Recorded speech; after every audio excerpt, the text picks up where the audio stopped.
Kita akan buka Markus 5 ayat 21 sampai 34.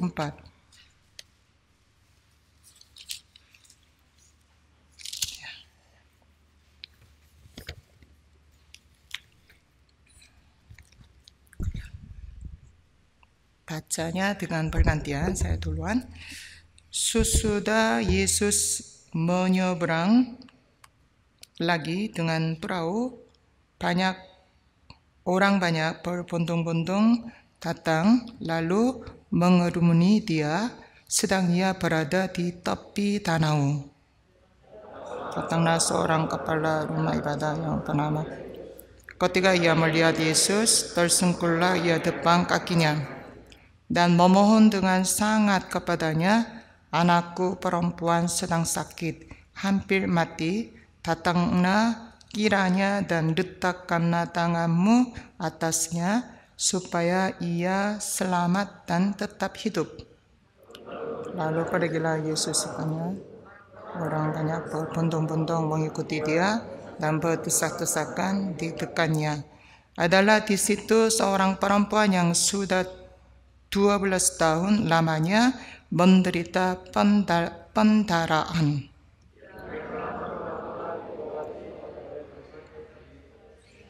Sehingga telah dihabiskannya semua yang ada di badannya. Sekali tidak ada faedahnya, malah sebaliknya keadaannya makin memburuk. Dia sudah mendengar berita-berita tentang Yesus, maka di tengah-tengah orang banyak itu, ia mendekati Yesus dari belakang dan menjamah jubahnya. Sebab katanya, "Asal ku jamah saja jubahnya, aku akan sembuh." Seketika itu juga berhentilah pendarahannya dan ia merasa bahwa badannya sudah sembuh dari penyakitnya. Pada ketika itu juga Yesus mengetahui bahwa ada tenaga yang keluar dari dirinya.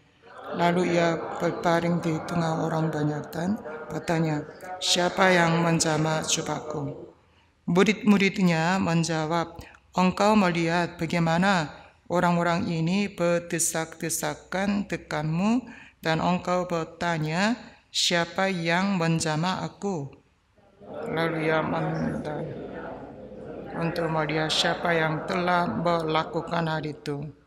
Perempuan itu yang menjadi takut dan gemetar ketika mengetahui apa yang telah terjadi atas dirinya, tampil dan tersungkur di depan Yesus dan dengan tulus memberitahukan segala sesuatu kepadanya. Maka katanya kepada perempuan itu, "Hai anakku, imanmu telah menyelamatkan. Pergilah, sembuhlah dari penyakitmu." Amin. Intisari khutbah coba kita baca. 1, 2. Imanmu menyelamatkan dirimu. Allah adalah Bapa yang ada di surga. Dia memberi keselamatan besar kepada dunia. Kepada mereka yang percaya nama Allah, diberinya hidup kekal. Nama Allah Yesus iman kita. Kehendak Allah adalah iman kita. Firman Allah adalah iman kita. Dialah Immanuel, maka iman kita. Wibawa dan kuasa yang diberi Allah juga iman kita. Iman yang diberi kepada kita, itu hal kita bekerja juga pekerjaan yang dikerjakan anak Allah. Mengikuti apa yang telah pernah diperlihatkan. Oleh sebab itu, tidak ada mustahil bagi orang percaya. Kita harus memakai iman yang diberi Allah, harus bebas oleh karenanya. Yesus dan meletakkan tangan menyembuhkan orang sakit, orang yang kerajaan surga ada kuasa, bukan hanya kata-kata, supaya menyatakan pekerjaan Allah. memberi Roh Kudus pada hati kita. Pekerjaan Yesus selalu ada, pemberitahuan firman, menyembuhkan orang sakit, dan pengusiran roh najis. Oleh sebab itu, gereja Kristus adalah kenyataan sebenarnya. Tak ada kuasa, hanya ada moral etika, itu agama untuk mendirikan kebajikan, namun tidak ada kuasa hidup kekal, maka tak mungkin membanggakannya.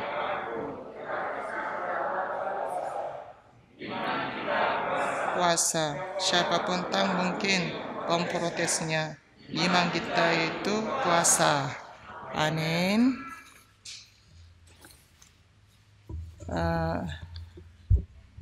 Allah yang kita sembah adalah Bapa yang ada di surga. Meskipun kita tidak pernah melihat Allah, kita tidak pernah mendengar suara Allah langsung, tetapi Allah adalah Bapa kita. Bapa kita, saudara. Biasa orang tua ada yang menyatakan kasih dirinya akan anak juga, tapi ada juga orang tua yang tidak begitu mengungkapkan kasihnya akan anak. Demikian juga Allah Bapa kita yang ada di surga sepertinya sangat diam juga, tidak mengungkapkan kasih akan kita, tapi Bapa yang ada di surga adalah yang mengasihi kita, sungguh mengasihi kita, saudara. Jadi karenanya kepada ciptaan yang lain, Allah kita sebagai pencipta, maka melindungi mereka sebagai pencipta, memberi apa yang mereka perlukan karena mereka tubuh. Namun Allah Bapa tidak menjadi Bapa bagi mereka, tapi hanya pencipta saja. Tapi bagi manusia beda, saudara. Bagi manusia kita beda. Jadi dari dulu sudah sedikit-sedikit membongkarkan diri betapa Allah mengasihi manusia dan dengan cara mana Allah yang akan menyelamatkan manusia di tengah-tengah alam maut ini. Jadi kasih Allah akan umat manusia sebenarnya kelihatan lebih jelas pada zaman hukum Taurat.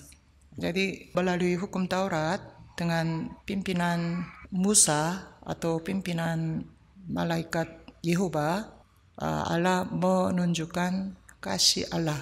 Tapi itu hanya kepada Israel saja, Israel, satu bangsa yang kecil yang dipilih oleh Allah. Dengan mereka Allah memberi janjinya, Allah memberi perintah dan ketertibannya. Kemudian Allah memimpin, membawa mereka sampai tempat yang dijanjikan oleh Allah.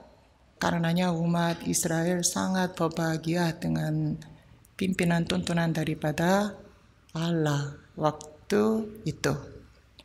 Sedangkan kalau jemaat, bukan jemaat ya, orang kafir kita, nenek moyang kita, di tengah-tengah alam maut benar-benar menderita sekali. Dimanapun, kapanpun dunia tidak ada keadilan kan. Yang dimana tidak ada keadilan, mereka sangat tersiksa dengan penguasa-penguasa. Kemudian tidak mereka pernah dibela. Bagi mereka tidak pernah ada janji akan keselamatan bagi mereka. Mereka itu roh jiwa memang tentu, tapi tubuh mereka pun tidak pernah diberi janji dari yang tertinggi. Karenanya seperti domba yang dicerai-beraikannya di tengah-tengah serigala, mereka benar-benar menderita. Maka itu hanya beberapa yang beruntung saja bisa lari daripada cengkeraman serigala, tapi hampir semua itu nenek moyang kita lewati dunia ini dengan penderitaan yang benar-benar yang tidak bisa diatasin oleh mereka sendiri, gitu kan. Tapi Allah tidak membiarkan umat manusia seperti itu. Sesuai rancangan Allah Bapa dari pada mulanya, itu Allah memberi keselamatan yang besar bagi kita. Jadi bagi manusia harus ada imam, harus ada iman, sandaran. Itu Allah lihat, saudara. Karenanya mengutus anak tunggalnya. Allah memberi anak Allah Yesus Kristus, memberi anak Allah Yesus Kristus kepada kita. Allah mengutus malaikat untuk menyelamatkan umat Israel pada zaman Perjanjian Lama, tapi untuk seluruh umat manusia kita, Allah mengutusnya anak sendiri, saudara.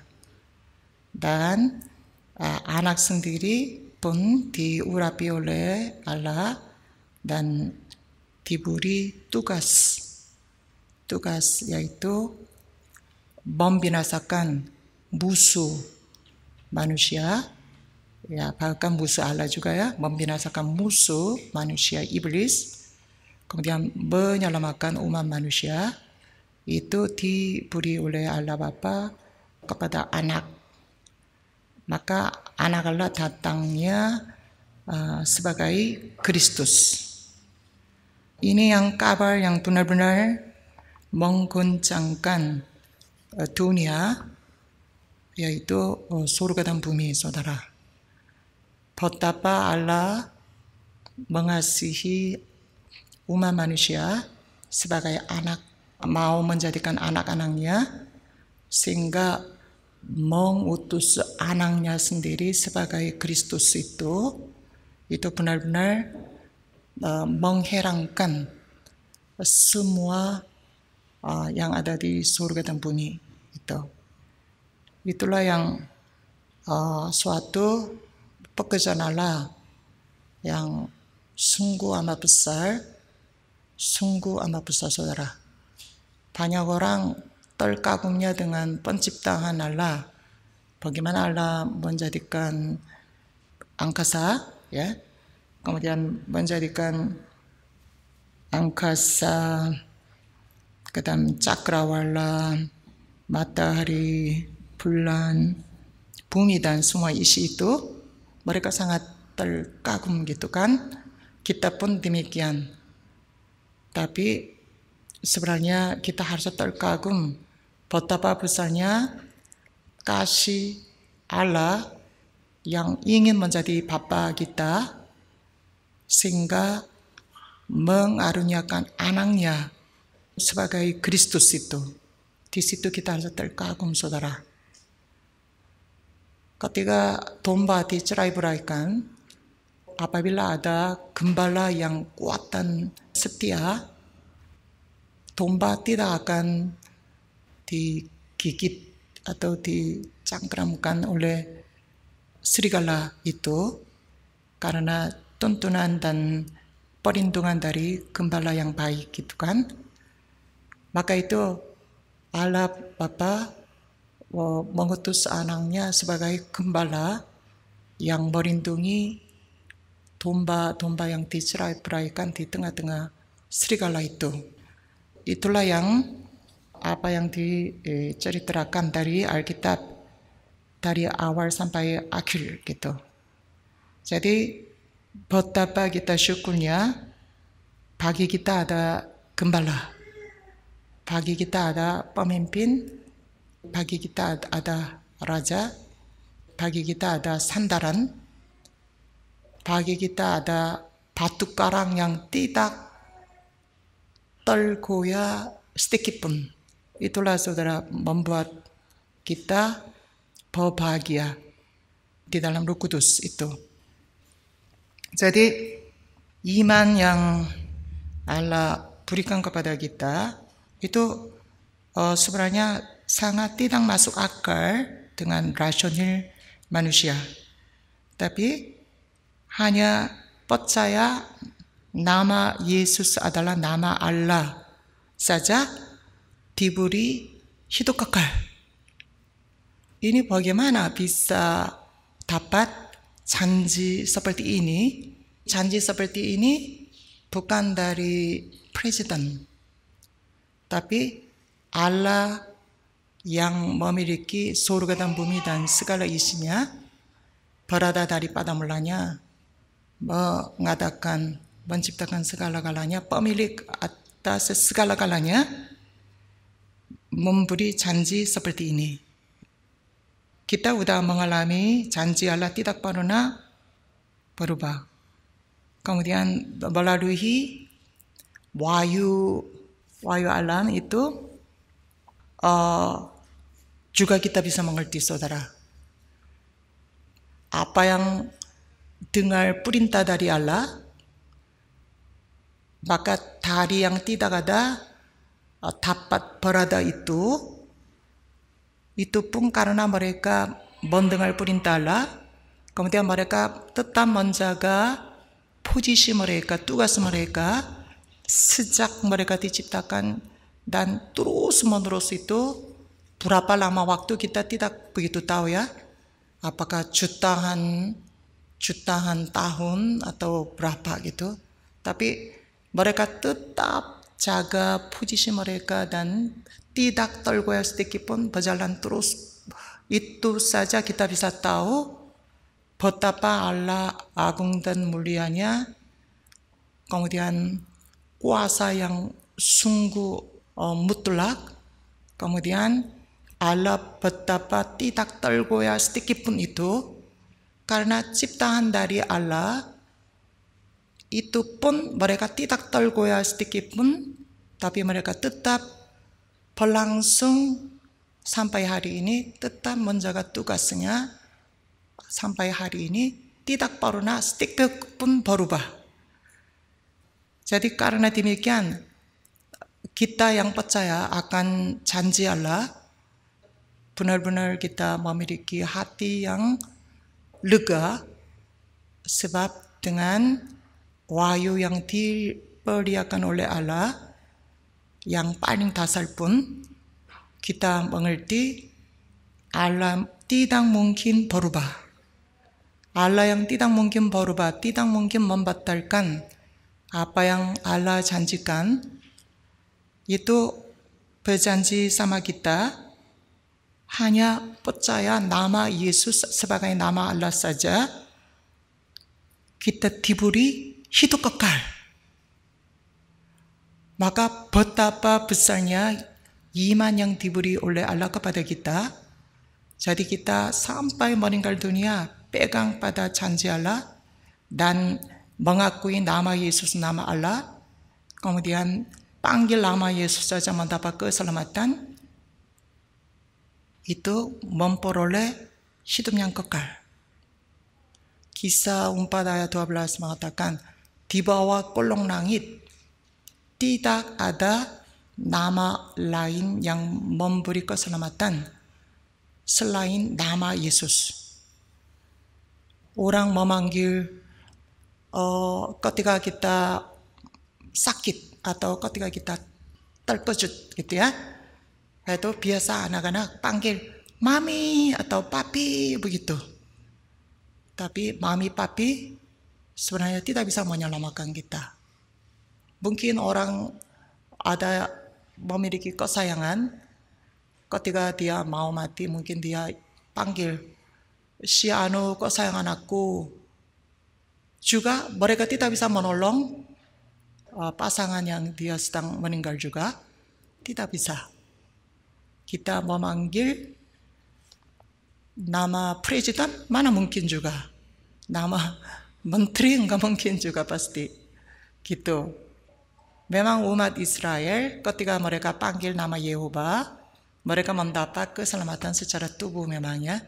Namun namun mereka tidak bisa mendapat keselamatan yang kekal jiwanya, gitu kan? Kita udah tahu. Tapi ketika kita percaya nama Yesus sebagai nama Allah, 서로 nama Allah Yesus saja kita dijaminkan keselamatan hidup kekal. Bukankah ini sandaran yang begitu besar bagi kita? Jadi sampai saat kita meninggalkan dunia ini, kita memanggil nama Yesus. Kita sudah tahu nama Yesus itu memuatkan tugas anak Allah, nama Yesus. Kemudian nama Yesus memuatkan kasih Bapa saudara, menyelamatkan umat manusia dari dosa, gitu. Menyelamatkan umat manusia dari dosa. Sebab manusia kita menjadi domba yang dicerai-beraikan, dicangkramkan oleh iblis itu karena masalahnya dosa kan. Oleh sebab itu Bapa, Anak dan Roh Kudus memiliki nama Yesus.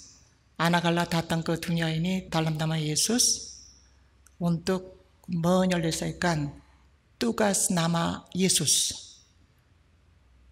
Karenanya menyelamatkan umat manusia dari dosa itu dipraktikkan oleh anak Allah, tapi itu daripada Bapa sebenarnya.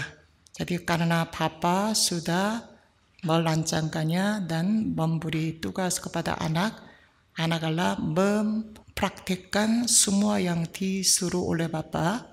Karenanya nama Yesus itu tergenapinya melalui kehidupan anak Allah di dunia ini. Sehingga kita karena nama Yesus dibawa oleh anak, padahal nama Yesus itu nama Bapa, tapi nama Yesus itu sudah digenapinya melalui kehidupan Yesus Kristus yang mempraktikkan kasih Allah semua. Oleh karena itu Allah bisa memberi janji bahwa panggil nama Allah Yesus saja kamu boleh mendapat hidup kekal, gitu. Karenanya Alkitab hanya membujuk, panggil aja nama Yesus.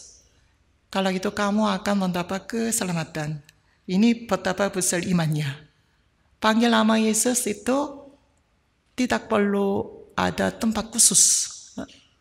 Panggil nama Yesus itu tidak masalah jauh atau dekat juga. Malam atau pagi juga tidak menjadi masalah. Dimanapun, kapanpun, oleh siapapun, ketika kita ingat akan janji Allah ini dan panggil nama Yesus, kita mendapat keselamatan. Maka nama Yesus itu iman kita. Nama Yesus itu sandaran bagi kita. Nama Yesus itu harapan bagi kita. Nama Yesus itu adalah hidup bagi kita. Nama Yesus itu adalah kunci akan segala-galanya. Demikian nama Yesus diberi ke kita. Ya, jadi puji Tuhan Yesus. Kita demikian adalah yang mengenal nama Yesus dan menerima nama Yesus dan memanggil nama Yesus. Demikian kita sudah memiliki iman, saudara. Iman, sandaran, harapan, hidup. Janji Allah yang tidak akan berubah selamanya itu sudah ada di dalam diri kita. Yohanes 20 ayat itu kan 31 mengatakan sebenarnya Alkitab ini enggak mungkin hanya setipis seperti ini gitu. Alkitab sebenarnya harus ada lebih banyak karena perbuatan Yesus itu betapa banyaknya. Sebab dunia pun tidak bisa, seluruh dunia pun tidak bisa memuatkan semua yang Yesus bekerja, tapi hanya menulis dalam buku yang kecil seperti ini, Itu supaya kamu percaya Yesus adalah anak Allah. Yesus adalah anak Allah yang diutus oleh Bapa sebagai Kristus. Kamu yang percaya bagaimana? Kamu yang percaya demikian, kamu bersandar pada nama Yesus. Kamu benar-benar menaruh pengharapan pada nama Yesus. Kamu benar-benar percaya janji Allah akan nama Yesus. Demikian supaya kamu memperoleh hidup. Itulah maksud Allah memberi Alkitab kepada kita semua, saudara. Nama Yesus itulah yang benar-benar sandaran bagi kita, harapan bagi kita. Kemudian sandaran bagi kita, yaitu iman bagi kita, pengharapan bagi kita, itu ada lagi, saudara. Ada lagi. Yohanes 6 ayat 33 sampai 40 itu Yesus sudah pernah katakan, saudara. Ini Yohanes 6:33. Allah ingin memberi roti dari surga kepada kita. Karena roti dari surga itu saja dapat memberi hidup kepada umat manusia. Kemudian 37, siapapun yang diberi oleh Bapa kepadaku akan datang kepadaku. Mereka yang datang kepadaku, aku tidak akan mengusir dia daripadaku. Aku turun dari surga bukan untuk melakukan kehendakku, tapi untuk melakukan kehendak Dia yang mengutus aku. Kehendak Dia yang mengutus aku ialah tidak hilang satu pun yang Dia berikan kepadaku. Kemudian menghidupkannya pada hari yang terakhir. Kehendak Bapakku melihat anak dan percaya kepadanya memperoleh hidup yang kekal. Aku akan menghidupkan mereka, menghidupkan kembali mereka pada hari kesudahannya. Ya, di sini Yesus sudah mengatakan kehendak Bapa itu dengan jelas, saudara.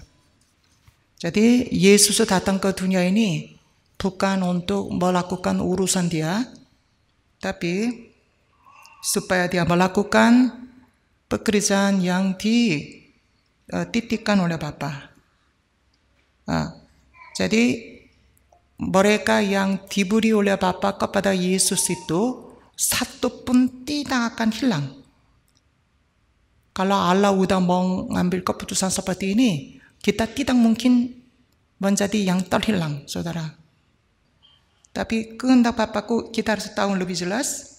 Itu mereka melihat Yesus dan percaya Yesus sebagai anak Allah yang diutus oleh Bapa sebagai Kristus, itu artinya. Jadi kehendak Bapa itu jelas. Mereka mengakui Yesus sebagai anak Allah, mengakui Yesus sebagai Kristus. Ini pasti diberi hidup kekal, pasti akan dihidupkan kembali pada hari kesudahannya. Jadi pada hari kesudahannya itu mereka yang termasuk pada alam maut, iblis sama antek-anteknya, mereka yang tidak percaya tentu, ini akan dibuangkan di dalam nyala api yang tidak terpadamkan selamanya kan. Tapi beberapa orang meskipun jumlah tidak banyak pun, apabila orang itu percaya Yesus sebagai anak Allah dan Kristus, pasti memperoleh hidup yang kekal. Maka pada hari terakhir, meskipun mereka sudah berpisah dengan tubuh, masuk ke keadaan yang mati dari pandangan manusia, mati di dalam laut, mati di bawah gunung, atau mati di ujung bumi, atau di mana, sudah menjadi abu gitu ya. Namun ini dihidupkan kembali. Ini janji Allah. Janji Allah yang tidak tel goyang itu, ini saudara, kehendak Allah yang mutlak, yang tidak mungkin berubah, tidak mungkin diadakan atau ditambahkan, Allah sendiri tidak mungkin mengubahkan kehendaknya sendiri, kehendak Allah. Tapi dengan kehendak Allah itu sendiri, Allah sudah memutuskan umat manusia itu akan diberi hidup kekal asal dia percaya Yesus sebagai anak Allah dan Kristus. Maka iman atau sandaran kita ini betapa kokohnya, karena kehendak Bapa yang mutlak itu sudah ada kehendak akan umat manusia kita. Bukan karena cantiknya, bukan karena gantengnya, bukan karena dia hebatnya, atau bukan karena kehidupannya saleh. Tapi syarat yang paling dasar itu hanya satu syarat, yaitu percaya Yesus sebagai anak Allah dan Kristus. Ini kehendak Bapa, saudara. Iman kita yang kita miliki betapa kokohnya, karena seperti kehendak Allah mutlak, janji Allah akan kita yang percaya Yesus sebagai anak Allah dan Kristus itu mutlak, tidak mungkin dibatalkan atau tergoyah sedikitpun. Demikian kita memiliki iman atau sandaran atau harapan yang begitu kokoh saudara. Iman yang kita miliki. 자, nama udah kita miliki, kehendak Allah sudah ada jelas dengan seperti ini. Kemudian supaya lebih mengukuhkan kita, supaya menyatakan kasih Allah lebih jelas, Allah memberi firman saudara. Maka itu dengan firman kita percaya, dengan firman semua atau segala sesuatu dijadikannya, itu iman kita kan. Allah bekerja untuk firman, Allah bekerja karena firman,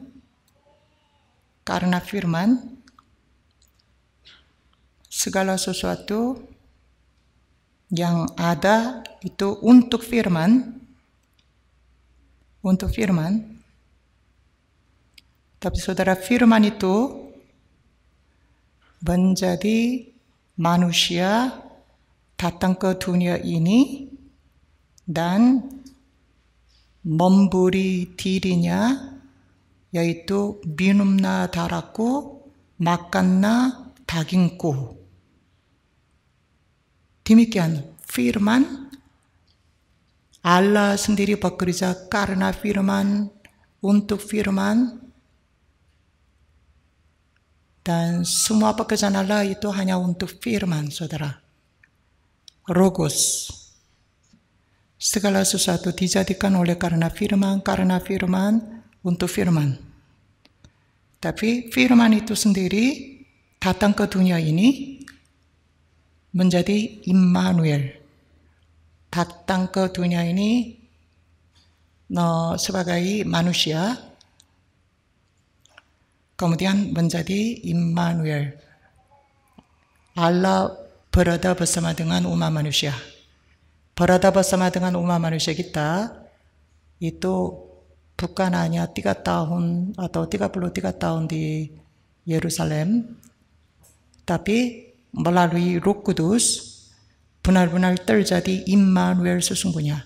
Allah berada bersama dengan manusia, umat manusia, berada bersama dengan kita, karena firman yang datang sebagai tubuh, yaitu sebagai anak manusia, itu sudah menggenapi semua tugas nama Yesus, naik surga, duduk di tahta, tapi mengutus Roh Kudus. Maka kedatangan Roh Kudus itu adalah Immanuel itu. Tergenapinya Immanuel sesungguhnya melalui kedatangan Roh Kudus. Inilah iman kita, saudara. Allah yang bekerja untuk firman, Allah yang mengadakan segalanya untuk firman, awal dan akhirnya pekerjaan Allah untuk firman karena firman. Tapi firman itu menjadi manusia datang ke dunia ini, kemudian udah siap darah dan dagingnya sebagai minuman dan makanan dari surga. Kemudian makanan dan minuman itu dibawanya oleh Roh Kudus tinggal di dalam diri kita. Ini dengan kata lain sudah terjadi Immanuel, yaitu Allah berada bersama dengan manusia. Allah berada bersama dengan aku. Ini iman kita yang tidak tergoyah, saudara. Kedatangan Roh Kudus itu jelas sekali terjadilah Immanuel. Kita yang menerima Roh Kudus itu, saudara harus mengerti Immanuel itu. Immanuel. Bagaimana Allah yang berada dari pada mulanya menciptakan segala-galanya yang begitu besar sehingga tidak dapat dilihat, tapi dengan proses seperti ini dapat datang di tengah-tengah manusia, dan bukan hanya itu, dapat masuk di dalam roh jiwa manusia kita sehingga terjadinya Immanuel itu. Ini iman kita, sandaran kita. Ini sungguh kebahagiaan dan sukacita kita, keagungan kuasa yang kita dapat yang tidak bisa disebut itu sudah terjadi, saudara. Kemudian karena Immanuel itu tentulah kita memiliki wibawa. Karena Allah berada di dalam diri kita, yaitu Roh Kudus yang datang di dalam diri kita, itu yang menggenapi Immanuelnya. Karenanya kita itu kan diakui sebagai bait Allah. Bait Allah, saudara. Karena bait Allah itu wibawanya bagaimana? Kalau umat Israel begitu mengakui bait Allah yang dibuatkan dengan tangan manusia, hanya sebagai miniatur Yesus itu, mereka benar-benar menjaga kekudusan bait Allah. Gitu kan? Mereka mengakui wibawa bait Allah. Ada yang orang membuat bait Allah yang dibuatkan oleh umat Israel di padang gurun, sesuai yang tertulis itu, ada yang bikin bait Allah itu, saudara. Katanya di tempat Maha Kudus itu, katanya di situ ada strom, saudara, strom. Seperti strom listrik. Jadi begitu bikin sesuai yang ditulisnya, itu mereka buat bait Allah.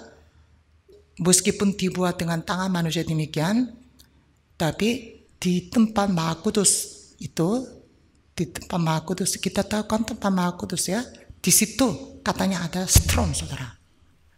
Apalagi kita, roh jiwa kita yang menjadi bait Allah.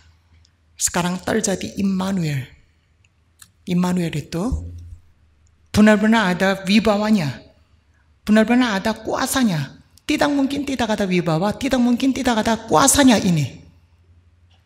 Bait Allah dibuat dengan tangan manusia, itu kainnya bagaimana, benangnya bagaimana, perabonya dengan emas atau tembaga, hanya itu saja. Sudah dibuatkan, di situ ada stromnya.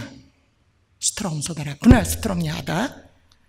Tapi kalau kita bukan seperti itu saja.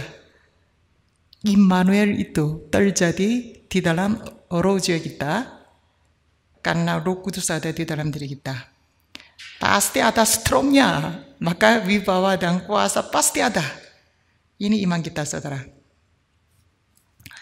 Iman yang kita miliki ini tidak ada bandingnya. Karena meskipun kita lewati dunia ini yang penuh dengan masalah, kemudian sekarang kita setiap hari dengar itu siren ambulans, tengah malam pagi terus dengar siren ambulans, kita dengar juga Mereka itu nangis di halaman rumah sakit karena mereka udah sakit tapi tidak diterima dari rumah sakit ya. Ranjang pasiennya udah penuh gitu kan. Mereka pesan daripada rumah sakit, mereka pesan daripada tabib dunia, tapi kita pesan daripada nama Yesus. Kita tahu kita sendiri Immanuel. Immanuel itu terjadi pada diri kita. Kita sendiri baik Allah. Ya, karena kita memiliki iman demikian, kita tidak bisa dikalahkan oleh dunia. Ya, orang dunia semua gemetaran, tapi sebenarnya kita tenang, damaikan, karena kita memiliki iman demikian, saudara. Maka tadi judulnya imanmu akan menyelamatkan kamu, gitu kan? Imanmu. Tadi perempuan yang menderita 12 tahun dengan penyakit pendarahan, dia hanya memegang jubah Yesus saja dapat kesembuhan, gitu kan? Maka Yesus mengatakan, imanmu menyelamatkan kamu. Hai anakku, pergilah dengan tenang dan bebaslah dari penyakitmu. Tuhan Yesus mengatakan demikian, imanmu menyelamatkan dirimu, saudara.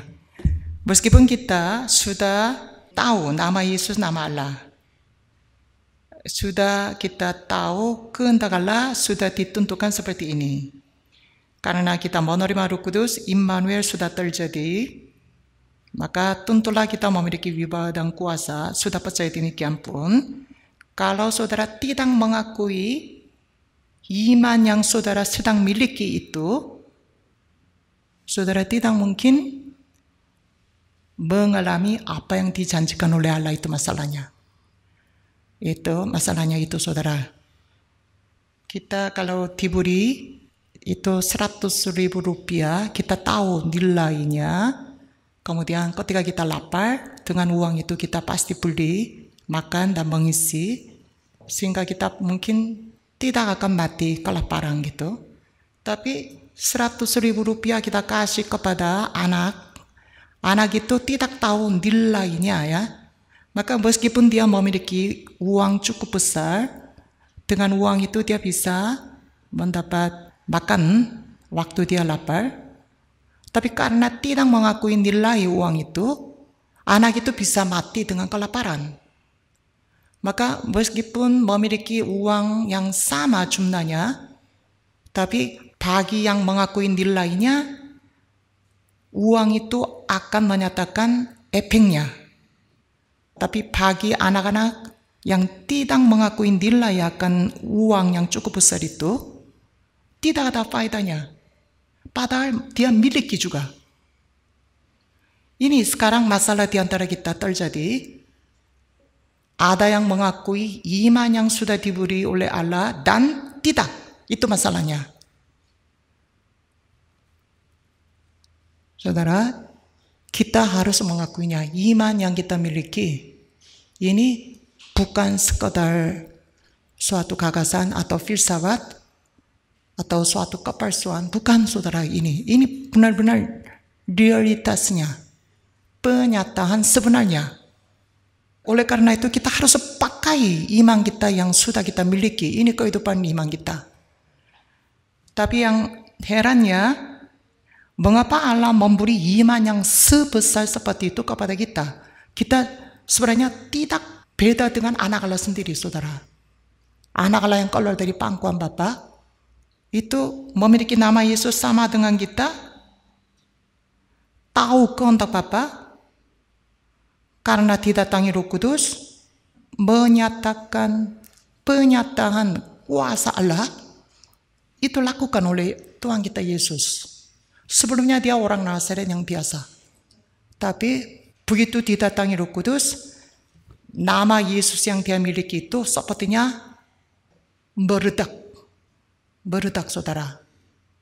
Itu petasan yang hanya didiemin, dia enggak ada apa-apa. Tapi dikasih api kecil, dia mengembang. Dan dia kasih lihat itu ya, gambar apa ya, pokoknya cahaya-cahaya yang indah. Dan menerangi malam. Jadi demikian juga nama Yesus yang dimiliki oleh Yesus orang Nazaret itu ini begitu dinyalakan dengan Roh Kudus, nyatakan semua wibawa dan kuasa nama Yesusnya. Semuanya. Makanya Immanuel itu terjadi, saudara. Dunia yang dimana tidak ada harapan, dunia yang dimana penuh dengan penderitaan dan sengsara, dunia yaitu domba-domba Allah yang dicerai-beraikan oleh serigala, diterkam, sakit, darahnya keluar, kakinya patah, timpang, segala kutuknya itu yang mereka miliki, mereka pikul beban yang begitu berat. Kemudian itu tanpa tempat yang dimana mereka bisa minum, dimana mereka bisa isi perutnya, tidak tahu juga. Harus kemana juga nggak tahu, saudara. Tapi gembalanya datang, yaitu begitu terjadi Immanuel. Aduh, ini yang semua mereka tahu jalannya. Hanya ikut gembala aja udah bisa tiba di kerajaan surga kan, Immanuel. Itu terjadikan.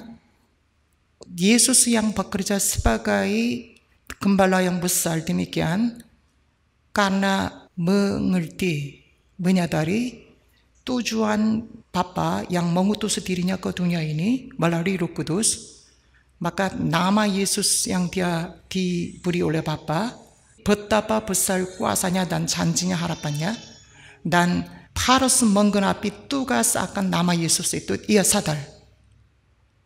Gitu. Jadi karenanya di tengah-tengah umat manusia yang penuh dengan kutuk, datanglah Allah, berada bersama Allah, Allah yang begitu besar kasihnya, begitu penuh kasih anugerahnya, begitu penuh hidupnya, pengharapannya, janji yang tidak pernah berubahnya, ini nyatakan di tengah-tengah dunia. Betapa umat manusia, rohnya umat manusia, ini bersyukur, kemudian berbahagia dan sukacita, saudara. Apalagi darahnya tercurah olehnya, susah bangkit, dagingnya diberi melalui Roh Kudus, perlengkapan yang disiapkan oleh Allah begitu di luar sangkaan kita, agung dan mulia, saudara.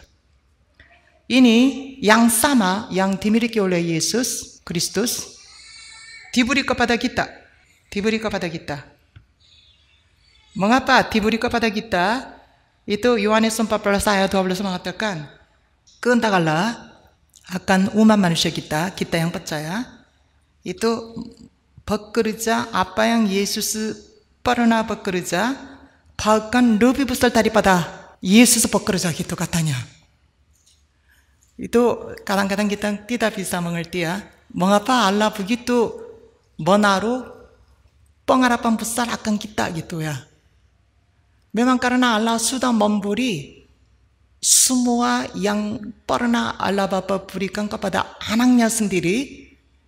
Maka apabila kita adalah tanah baik, apabila kita adalah tanah baik, paling sedikit akan menyatakan pekerjaan mana yang anak Allah kerja 30 lipat, 60 lipat, 100 kali lipat. Itu Bapak sudah lihat kali. Gitu, saudara. Ja, karena demikian, bagi kita sebenarnya yang percaya, tidak ada mustahil ini. Ini bukan omong kosong. Ini benar saudara. Jadi kita harus memakai iman yang Allah sudah berikan kepada kita. Maka kita harus menjadi yang bebas. Bebas, saudara. Dari dosa memang kita udah bebas. Dari segala kutuk memang kita harus bebas. Dari penyakit kita harus bebas. Dari kemiskinan kita harus bebas. Apabila kita memakai iman yang sudah diberi oleh Allah, pastilah bebas. Tidak mungkin tidak. Bebasnya sampai maut. Hukum tertinggi di tengah-tengah dunia ini tidak mungkin mengancam kita. Pasti kita bebas. Karenanya sudah kita lihat contoh, yaitu Yesus Tuhan kita bangkit dari kematiannya. Ini adalah janji dan jaminan bagi kita yang panggil nama Yesus, yang percaya kehendak Allah. Kita yang sudah mengalami Immanuel melalui Roh Kudus, kita akan mengalami yang sama. Roh Kudus yang tinggal di dalam diri kita menuntun kita supaya kita ke seluruh kebenaran, kemudian tetap berada di dalam diri kita untuk pada hari terakhir. Pada hari terakhir, Roh Kudus yang sudah membawa kita ke seluruh kebenaran, memberi pengalaman Immanuel itu akan membangkitkan kita dari kematian itu. Itu saudara, maka kita benar-benar yang bebas. Siapa yang berani menghalanginya? Iblis menghalangi tubuh kita sebentar seperti ini sekarang, tapi sebenarnya roh kita terlepas dari iblis. Iblis tidak bisa mengganggu kebebasan dan kemerdekaan kita dapat karena kita memiliki iman. Ini harus menjadi pengakuan kita sampai kita meninggalkan dunia ini. Maka saudara, kita saling bujuk. Maka gereja kita selalu mengatakan, bolak-balik gereja, hanya tunggu di bangku gereja, hanya ikut ibadah. Bukan. Memang itu pada dasarnya kita harus ada, tapi dalam kehidupan sehari-hari kita harus ada apa yang Yesus lakukan. Yesus tadi kita butir kedua, apa yang Yesus bekerja itu beritakan firman, kemudian menyembuhkan orang sakit, mengusir roh kotor. Ini selalu ada dalam pelayanan Tuhan kita. Maka kita yang menjadi satu tubuh dengan Yesus, kita yang sudah mengalami Immanuel melalui Roh Kudus, kita pun harus lakukan ini. Meskipun dia paduan suara, memberitakan Injil, menyembuhkan orang sakit, mengusir roh kotor. Meskipun kita usher, sama juga. Sama. Jadi, sebagai dasar kehidupan kita, selalu ada 3 poin ini, harus ada pada diri kita. Tugas kita sebagai pendeta, sebagai penginjil, sebagai diakon, apapun tidak masalah. Diakon biasa, anak-anak muda, tidak menjadi masalah. Masing-masing kita bekerja dalam tugas kita, tapi sebagai dasar harus ada pemberitaan firman, menyembuhkan orang sakit, mengusir roh kotor. Ini harus ada. Baru ini kita bisa mendapat pengakuan daripada Tuhan kita, oh kamu adalah tubuhku. Dengan kata lain, kamu adalah jemaatku. Kamu adalah gerejaku. Demikian kita bisa mendapat pengakuannya. Tadi butir ketiga mengatakan, kuasanya tidak ada, tapi hanya ada moral etika. Ini agama gitu kan. Kalau tadi pagi mengatakan, ini tahayul saudara.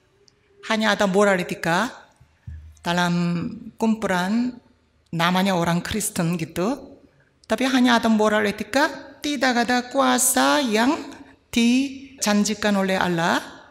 Ini adalah hanya kumpulan tahayul. Orang tahayul, saudara, pengikut tahayul. Pengikut tahayul itu apa? Mereka tidak tahu nama Yesus. Mereka tidak tahu kuasa wibawa nama Yesus. Panggil aja dapat hidup kekal, juga tidak tahu. Mereka hanya seperti sebutan biasa gitu. Mereka pikir begitu saudara. Wibawa dan kuasa janji Allah yang dimuatkan oleh Allah dalam Yesus, nama Yesus itu, mereka tidak akui. Karenanya panggil nama Yesus itu hanya kita panggil temannya, hanya seperti itu. Tapi tidak mengakui wibawanya, nama Yesus, maka mereka tidak bisa mendapat janji yang dijanjikan oleh Allah dalam nama Yesus kan. Mereka seperti ini mana mungkin tahunya kehendak Allah sudah ditentukan akan umat manusia. Maka asal mereka datang ke Yesus, tidak akan dibuang atau tidak akan diusir oleh Yesus, tapi ini pasti dijaminkan oleh Yesus menghidupkan kembali pada hari terakhirnya. Mereka tidak percaya, saudara, akan hal itu. Mana mungkin meskipun udah bala-bala, udah bahasaro, mereka apakah percaya Immanuel itu terjadi pada dirinya? Karenanya mereka ingin mendandani diri atau menutupi aib dia hanya dengan moral etika saja. Ini namanya pengikut tayul. Pengikut tayul itu begitu, saudara. Mereka tidak memiliki satu-satunya nama yang tertinggi, tidak tahu. Mana mungkin mereka tahu janji Allah. Tayul itu yang paling utama, tanpa janji Allah, mereka melakukan sesuatu dengan emosi mereka. Oh, kalau aku begini pasti aku dikasihani oleh apa yang mereka ya. Bukan Allah yang satu-satunya kan. Dewa ini, dewa itu yang ada di dunia. Janji, tidak ada janji Allah kan. Tapi kalau orang hidup dengan saleh, dengan pemoral etika, pasti akan diakui. Ini pikiran mereka seperti itu. Karenanya moral etika memang penting kan. Tapi janji Allah, iman Allah yang sudah diberi, ini mereka tidak akui. Ini agamawi. Pengikut agama, dengan kata lain pengikut tayul. Maka saudara, kita harus nyatakan kuasa. Yang terakhirnya harus menyatakan kuasa. Tidak ada kata-kata yang lain. Saudara tidak bisa mundur sedikit pun. Ya, menyatakan kuasa. Ini hanya pendeta doang. Saudara nggak mungkin begitu. Menyatakan kuasa ini anak muda-muda hanya usianya belasan tahun. Tidak perlu. Saudara tidak mungkin demikian. Ini karena aku udah tua. Aku sebentar akan ke kuburan. Ya udahlah, nggak usah. Tidak mungkin. Mereka yang memiliki iman, mau atau tidak mau, pasti akan adanya kuasa. Ini harus kita nyatakan asal saudara benar-benar memiliki iman akan nama Yesus, akan kehendak Allah yang sudah ditentukan, akan keadaan saudara yang sudah menjadi bait Allah, yaitu tempat di mana Roh Kudus berdiam, yaitu Immanuel itu sudah terjadi itu.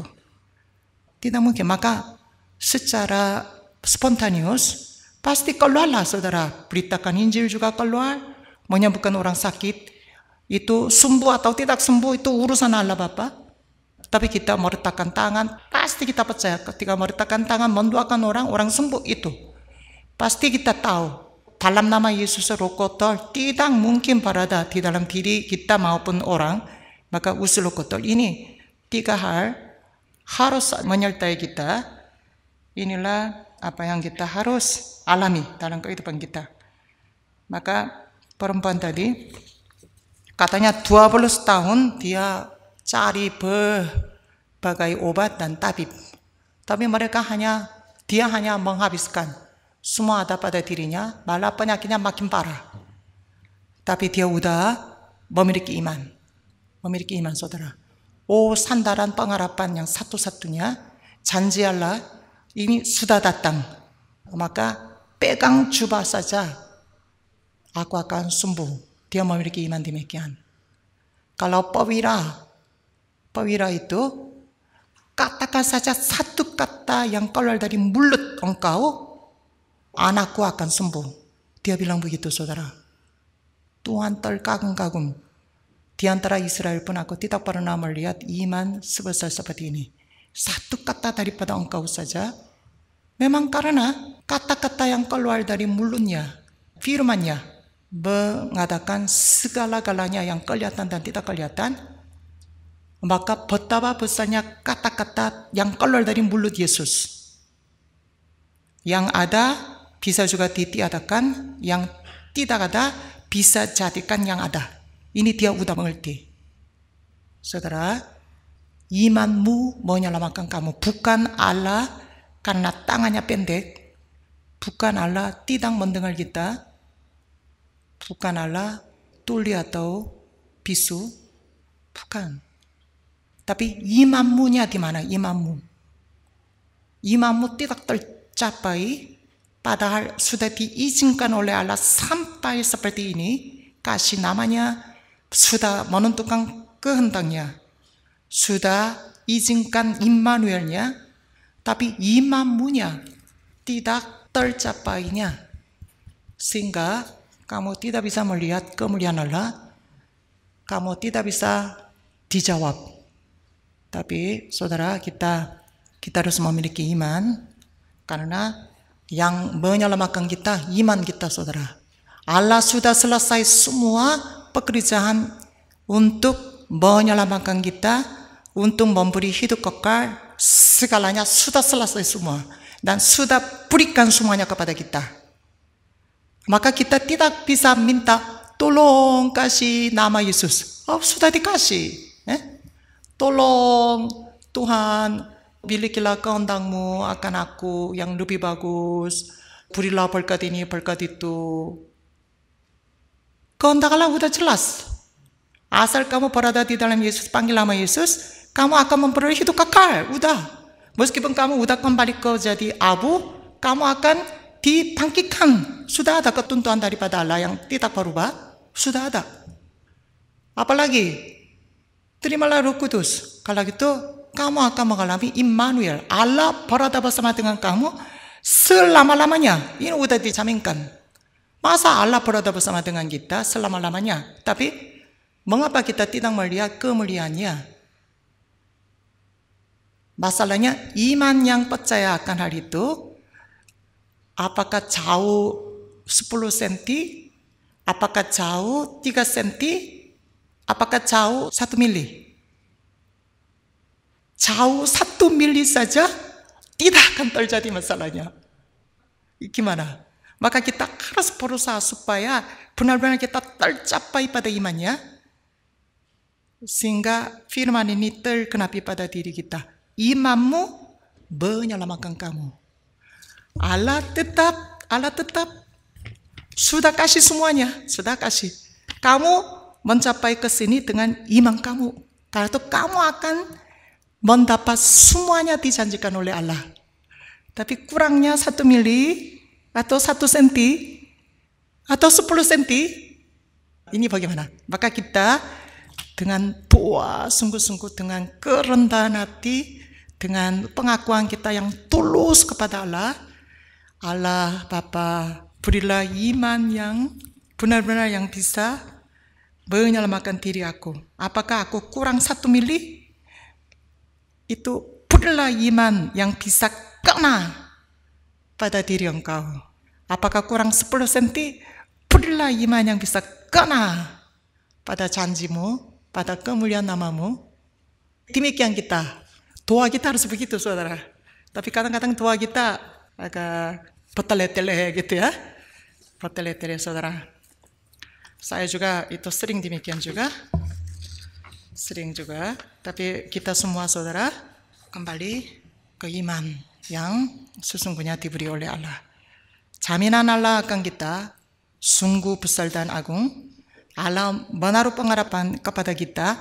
Meskipun kita orang kecil, meskipun kita anak muda, meskipun kita tua, meskipun kita orang yang begitu tidak pandai, tapi pokoknya Allah memberi nama, menaruh kehendaknya, kemudian menjadikannya Immanuel, kemudian Allah menaruh pengharapan, anak ini bisa bekerja lebih daripada Yesus Kristus. Anak ini bisa bekerja lebih daripada Yesus Kristus. Anak ini bisa bekerja seperti Yesus, tapi bahkan lebih besar. Ini pengharapan dari Bapa kita gimana? Orang tua memang begitu. Kadang-kadang kita lihat orang tua itu ya, dia mabuk dengan anaknya ya. Anaknya orang biasa gitu. Tapi orang tua, ini anak ini jenius. Orang tua itu dia mengatakan anaknya jenius, tapi nanti kemudian hari anak biasa juga ya. Tapi biasa orang tua menaruh pengharapan yang besar akan anaknya gitu ya.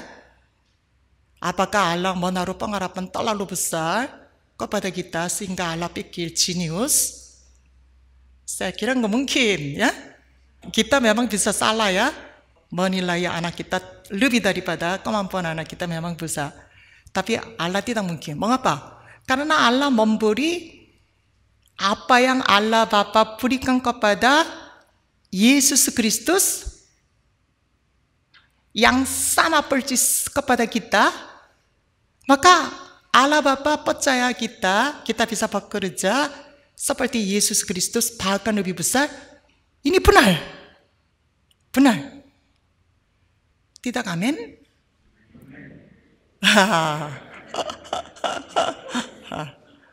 Allah tidak mungkin salah menilai kita. Bukan karena kita orang unggul sebenarnya, tapi semua pekerjaan Allah akan kita, memang hasilnya, buahnya harus seperti itu gitu. Allah membesarkan kita darah Allah sendiri. Allah membesarkan kita dengan daging Allah sendiri. Allah memberi nama Allah yang dimiliki oleh Trinitas Allah sendiri. Allah sudah menentukan kehendak yang tidak mungkin tergoyah akan kita. Asal dia percaya Yesus, panggil nama Yesus, mendapat keselamatan udah, kan? Kemudian Allah memberi Roh Kudus supaya kita mengalami Immanuel. Maka Allah pasti tahu, karena sudah kasih semua ini, pasti secara otomatis akan adanya buah, yaitu dia akan bekerja persis seperti Yesus, bahkan lebih besar. Ini bukan pengharapan orang tua akan anaknya bukan jenius, tapi orang tuanya, oh anakku ini jenius. Bukan itu. 자, saudara, mari kita bahagia dalam Roh Kudus. Kita harus berbahagia di dalam Roh Kudus, saudara. Kita layak berbahagia karena Allah mengasihi kita seperti itu. Allah memberi iman yang sebesar itu. 자, kita 3 kali berseru-seru. Mari rojiaku berbahagialah dengan Roh Kudus. Mari rojiaku berbahagialah dengan Roh Kudus. Mari rojiaku berbahagialah dengan Roh Kudus. Mari rojiaku berbahagialah dengan Roh Kudus. Amin. Kita berdoa, saudara. Mari kita berdoa.